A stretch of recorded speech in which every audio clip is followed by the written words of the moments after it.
Hello friends, Rishikesh ठोमरे यार इस video में देखेंगे भाई क्या वो 5 टिप्स होती है जो एक सक्सेसफुल स्टार्टअप बनाने के लिए जरूरी आपको याद रखना पड़ेगा। देखो, स्टार्टअप नाम सामने आते ही ना यार एक ऐसा लगता है कि भाई करोड़ों की फंडिंग, ये आइडिया बहुत जबरदस्त इनोवेशन, ये करना है वो करना है भाई, इतना मार्केट लेंगे, इतने हजारों करोड़ की फंडिंग लेंगी, राइट। जब भी स्टार्टअप में हम तो आपको क्या होता है भैया, आप पढ़ते हो पेपर वगैरह में भी स्टार्टअप ने इतनी की फंडिंग ले ली, इसकी आपने सुनी कि भाई ये स्टार्टअप 2018 में शुरू हुआ, 2019 में इसको इतनी इतनी करोड़ की फंडिंग मिली, ये यूनिकॉर्न क्लब में शामिल हो गया, राइट। देखो, स्टार्टअप आपको लगता है कि भाई देखो मेरे पास एक आइडिया है और मैं अगर मार्केट में जाके इससे अभी इन्वेस्टर तो बैठे ही और मेरे को इस आइडिया के ऊपर पैसे मिल जाएंगे और मेरा स्टार्टअप हो गया था यार, राइट। देखो, ये एक बहुत बड़ी मिथ है, राइट। कोई भी स्टार्टअप कभी भी इतने जल्दी में सक्सेसफुल नहीं होता, उसके लिए एक टाइम लगता है, उसके लिए पेशेंस होना बहुत जरूरी होता है, राइट। तो मैं इस वीडियो में आज आपको बताऊंगा भाई वो 5 टिप्स फॉर स्टार्टअप, राइट। मतलब कि एक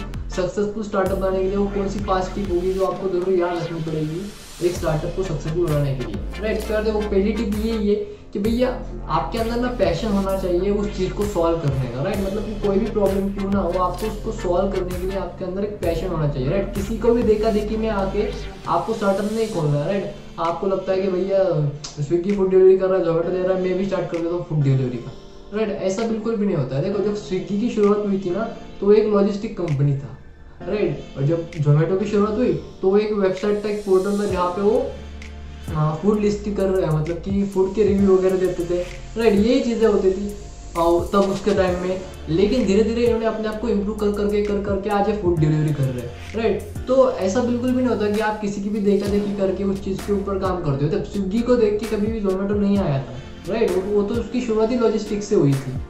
तो दोनों आपका बिजनेस हमेशा अलग होता है, आपको किसी को भी देखा देखी नहीं करना है, आपको वक्त के साथ बदलना भी पड़ेगा और प्रॉब्लम सॉल्विंग की आपके अंदर पैशन होना चाहिए, राइट। आपको अगर आप पैशनेट नहीं होगे ना उस पर्टिकुलर प्रॉब्लम के लिए, उस पर्टिकुलर स्टार्टअप के लिए, उस आइडिया के लिए ना, तो आपको सक्सेस नहीं मिलेगी। आप 1-2 साल में थक जाओगे, उसको गिव अप कर दोगे अगर आपको सक्सेस नहीं मिली तो, राइट। तो आपके अंदर पैशन होना जरूर होना चाहिए, राइट। तो ये होती है पहली चीज़, पैशन। दूसरा होता है भैया आपके पास लर्निंग होनी चाहिए, राइट। आप कोई भी बिजनेस कर रहे हो ना, आपको उस हिसाब से आप उस बिजनेस के लिए स्किल्स सीखने चाहिए। अगर आप उस हिसाब से उस बिजनेस के लिए स्किल्स नहीं सीखते हो ना तो आपको बहुत सारे प्रॉब्लम्स, बहुत सारी ट्रबल का सामना करना पड़ेगा, राइट। अगर मान लीजिए आप एक टेक स्टार्टअप खोलना चाहते हैं लेकिन आपको टेक्नोलॉजी के बारे में घंटा कुछ मालूम नहीं है तो आपके साथ बहुत बड़ा पंगा हो जाएगा।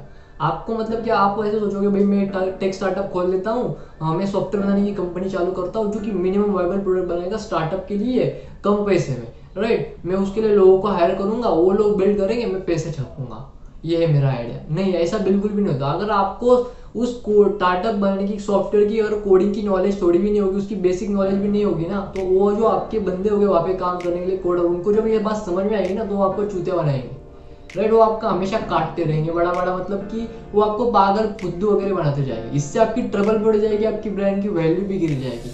तो किसी भी बिजनेस को शुरू करने से पहले ना उस बिजनेस की जो भी रिक्वायरमेंट होने वाली है, लगने के लिए जो भी स्किल सेट होगा ना, आप उसे जरूर सीखिए, आप उसके हिसाब से जरूर अपने आप को बिल्ड कीजिए, अपने आप को उसके अंदर लर्निंग ले लीजिए। अगर आप सेल्स के लिए बिजनेस करना चाहते हो, आप सॉफ्टवेयर तो सर्विस का बिजनेस करते हो, सीआर है, उस पर्टिकुलर फील्ड के लिए आप जिस भी कैटेगरी के लिए बिजनेस करना चाहते हो, जिस भी कैटेगरी के लिए आप प्रोडक्ट बनाना चाहते हो ना, आपको उस चीज़ के बारे में बहुत अच्छा नॉलेज होना पड़ेगा, राइट। आपके पास ज़्यादा नॉलेज होना चाहिए उसके, मतलब कि उस स्किल के हिसाब से, राइट। आपको उस हिसाब से स्किल बिल्ड करना पड़ेगा, राइट। मतलब कि आपको लर्निंग करनी पड़ेगी उस बिजनेस को रन करने के लिए, ओके।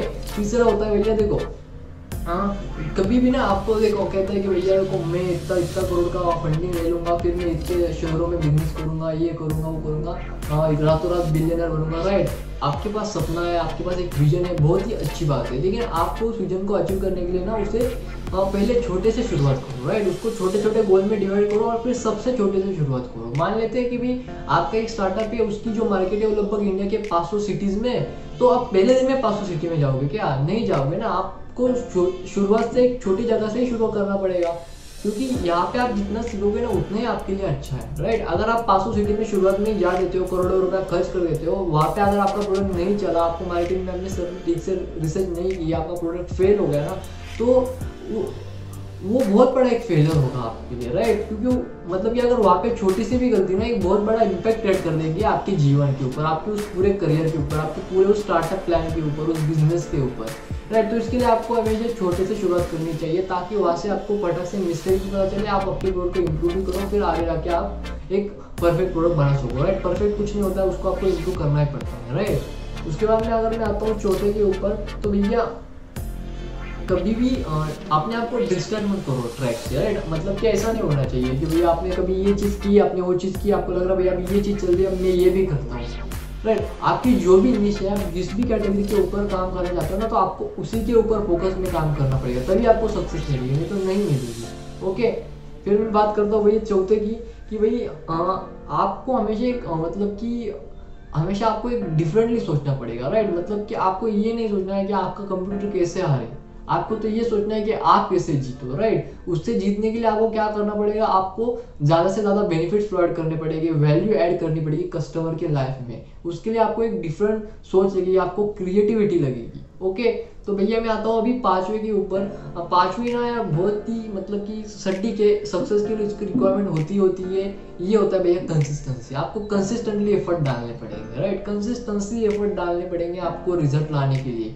कंसिस्टेंसी और मतलब कि कंसिस्टेंसी एक ऐसी चीज़ होती है ना, इसके अंदर ही आपका पेशेंस भी छुपा होता है। इसी से आपको पता चलता है कि आपके अंदर कितना पेशेंस है उस रिजल्ट को अचीव करने के लिए, राइट। पेशेंस मतलब कि ये नहीं कि आपने कोई एक चीज़ लॉन्च की, उसके लिए आपने 2 महीना इंतजार किया, देखते हैं ऐसे सक्सेसफुल कैसे नहीं हो रहा है, ये कैसे नहीं हो रहा है, कैसे नहीं हो रहा है, आप बैठे रहे हो, आपने बस लॉन्च करके रख दिया है और भैया ये सक्सेसफुल नहीं, ऐसा थोड़ी ना चलता है। आपको उसके ऊपर कंसिस्टेंटली एफर्ट डालने पड़ते हैं, राइट। आपके अगर आपकी ग्रोसरी की दुकान है, राइट, लेकिन वहाँ पे कोई ग्रोसरी खरीदने के लिए नहीं आ रहा है, तो इसका मतलब ये नहीं कि आप 1 महीना ऐसे वेट करो खोल के और कुछ करो ही मत, मैंने 1 महीने का पेशेंस लिया और कुछ हुआ नहीं, मैंने दुकान बंद कर दी, नहीं, ऐसा नहीं होता। आपको ये देखना पड़ेगा कि भाई आप किस हिसाब से कस्टमर लाने के लिए आप क्या क्या एफर्ट डाल सकते हो, आपके अंदर आप क्या क्या चीज़ें कर सकते हो, आप क्या क्या ट्राई कर सकते हो, राइट, कस्टमर लाने के लिए।